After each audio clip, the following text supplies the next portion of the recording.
Hi everybody, welcome back to Project Happy Home. For those of you who are new here, I'm Tanya, a doctor, lawyer turned homeschool mom of 3 kids ages 12, 9, and 7. If you are interested in videos about secular homeschooling, raising a child with ADHD, and living a more essentialist lifestyle, you have come to the right place, so be sure to hit that subscribe button down below the video. If you like these videos, feel free to hit that like button as well. It's always nice to see that people appreciate my content. On this channel, you will find lots of different homeschool curriculum reviews. A lot of those are flip throughs, some of them are end of the year reviews. You'll also find some lineups for language arts for a particular grade level. So be sure to check out my playlist where you can kind of see my videos organized by grade level as well as by subject area. So if you want to specifically look at math, take a look at the math playlist. If you want to look at 3rd grade, look at the 3rd grade playlist and you'll see all the subject areas there. I also do a smattering of skincare videos and books that I read and just random motherhood topics. So if you're here for all of that, welcome to the little corner of the internet that is our home over here. So to get to the meat of this video, I wanted to share my word of the year with you guys. I've done it every single year ever since I've started a channel, and I would be remiss to not do it this year as well. I'll be honest though, in the time of a pandemic, picking a word for the year has been challenging, and I don't know that I am as happy with my choice this year as I have been in years past. But I've decided to go forward with intention nonetheless. First off, do you guys do a word of the year yourself? Have you ever looked into it or what the purpose of it is?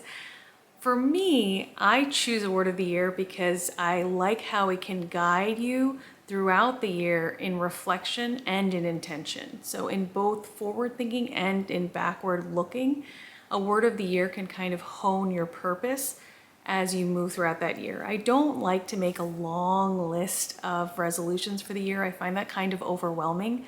I'll typically pick something in the physical category, something in the spiritual category, something in the intellectual category, relationship category, but those are kind of vague outlines of where I would like, to move forward in my life. The word of the year guides all of them. So the idea is that you focus on one principle, one foundational rock to build all these other intentions on, something that centers and grounds all of them.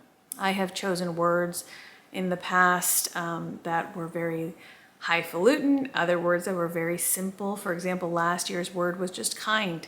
I had found myself in that first year of the pandemic growing a little snippy, a little mean, a little small-minded, small-hearted towards my kids, towards my family. And I wanted to rein that in. So the word I picked was kind. And I think I did a pretty decent job of quelling my trigger responses to things. So it really did guide a lot of my actions. This year, I have chosen the word way. And the reason I've chosen that is because last year I focused a lot on my intellectual and spiritual life, this idea of coming back to kindness towards myself and towards others. I also wanted to read a lot more and rejuvenate my reading life, which I 100% did, so I'm very happy about that. This year I want to focus a little bit more on my physical life. And by physical life, I mean, where am I in a day, as well as my physical appearance? So how do I move throughout the day? How do I wake up? When do I wake up? What do I do when I wake up? Where do I take my body next? How much water do I give my body? How much exercise do I give it? How much time do I spend seated versus standing versus moving around? Is my body engaged in activities that I enjoy, whether they be outdoors or indoors? Am I skating? Am I running? Am I walking? Am I hugging? Am I physically engaged in this life? Because I think something happened during the pandemic that I wasn't expecting, and it was just a sort of shut-in feeling where not only was I in my house a lot more, I found myself sitting a lot more, just sitting in the corner of the couch, just sitting, and watching a show or grading papers or snuggling with someone, but just sitting in one room, in one spot for the majority of my weekdays. And yes, we had our little small nature co-op that we go to. And yes, I had a new puppy last year. So, we would take him on walks and play in the backyard. And these things did happen, but I also found myself becoming almost a little bit agoraphobic in a way and just sticking to one spot, not just one house, but like one spot in one room, and having that become this weird sort of sticky spot for me, you know, where I would sit there and it wasn't really a comfort giving thing. It was just a habitual, this is where we live our life for the most part kind of thing. And it's a weird thing to say, it's a weird thing to reflect upon, but when I was thinking, you know, how would I like to move in 2022? How would I like to progress? A lot of it had to do with coming unstuck from that one spot. So the word weigh is about weighing not only myself and the 25 pounds I've gained since I moved to North Carolina, but also about weighing like my decisions in the day, you know, establishing a weight to these small things in our life that often like pass us by. I mean, we know about the important decisions. We know about, you know, money and love and choices and where we live and who we are friends with, these big decisions, but these tiny little things that we don't give weight to, I wanted to give weight to them. I wanted to weigh the words that come out of my mouth. I wanted to weigh my choices in the smallest of ways. So this word weigh really boils down to the verb form of it more than anything else, while also reminding me to look towards my body related goals as well. You know, my weight is important, but I also wanted to encompass the weight of our decisions, the weight of the choices we make in terms of our time, you know, the weight of our friendships, which ones are giving us something and which ones are a heavy load to carry, which ones make us feel lighter and buoyant. There is so much to this idea of weight.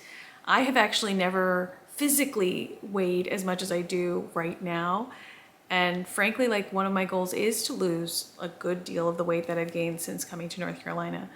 But far more than that, weight, I think, encompasses this existential weight we place on ourselves, the expectations that we carry for ourselves and for others, for our children, for our spouses, for our friends, the weight of expectations for the year, for how the pandemic's going to unfold, how we were going to travel or not travel, how we're going to visit with friends, how we're not going to visit with friends, how we are going to make big plans for our careers or not. All of these things, the weight, you know, accumulates upon us. It is not just a physical weight that I'm talking about.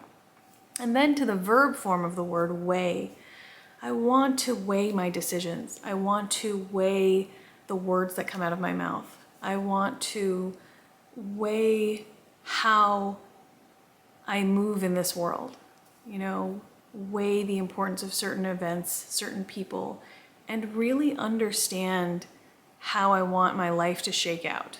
You know, I am 42 years old. I will turn 43 this year.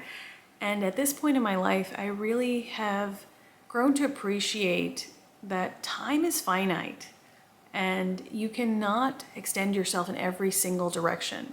The book Existentialism really informed a lot of my decision making over the past 2 years.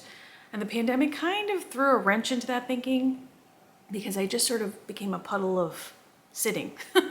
But I wanted to come back to this sort of active engagement in decision making in my life. You know, I want to weigh my decisions carefully. I want to weigh my choices carefully, not just the big things, but also the small things.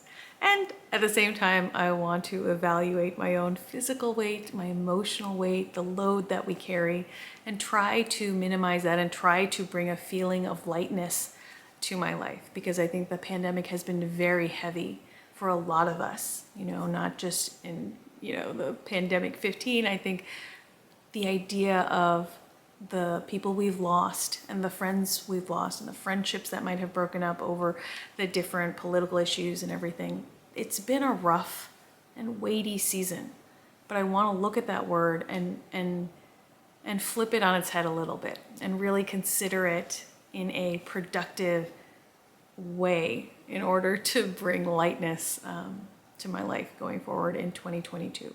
I don't know if I've explained myself that well, but that is my word of the year, weigh and weight, you know, to really consider with intention all of the loads that we carry and attempt to minimize them. If you have a word of the year, I would love to hear it. So please share it in the comments down below. If you have a video sharing it on YouTube, let us know in the comments down below also. I think it's really important to build community through social media. So if you are using social media and you find that it makes you feel bad, really try to evaluate the weight of that on you and eliminate it where you can. And if you find that other things make you feel lighter and brighter and not so alone, you know, that someone is there to carry the weight of a shared concern with you, whether it's a stranger on social media or a friend or a family member, evaluate that and notice that and lean into that support, because we can help each other take the weight off as well. All of this stuff, it becomes better when we intentionally consider the weight that these things bring to our lives. I hope that all of us are successful in eliminating and shedding some of the weight that has, you know, hampered our progress in the past couple of years. As always, you guys, thank you so much for your time. I really do appreciate it, and I wish you the very best today and in all of